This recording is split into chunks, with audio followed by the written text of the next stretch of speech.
भारतनि नसुंसेयारि हादोर भुटाननि जोबथेसालियाव जोबनानै दोनजानाय सा 6 बारग' एनडिएफबि केडारफोरखौ भारत सरकारनो गथायबाय।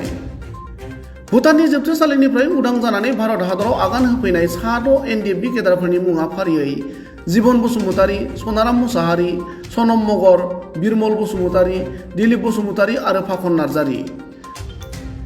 बिथांमोननि गेजेराव सनाराम मुसाहारिया थांनाय 2012 मायथाइनि 6 डिसेम्बरनिफ्राय भुटाननि जोबथेसालियाव थानायनि अनगायै गुबुन साबा केडारफोरा थांनाय 2016 मायथाइनि 3 जुन खालाराव रयेल भुटान आर्मिजों हमजानानै भुटाननि जोबथेसालियाव थानांदोंमोन। 20 सेप्तेम्बर शुक्रबार अदेबानि मैया मोनाबिलियाव भुटान हादोरनि जोबथेसालिनिफ्राय गेलेम्फु जानानै भुटाननिफ्राय उदां जानाय सा 6 एनडिएफबि केडारफोरखौ भारत सरकार एबा खुंथायनि आखायाव गथायनाय जायो।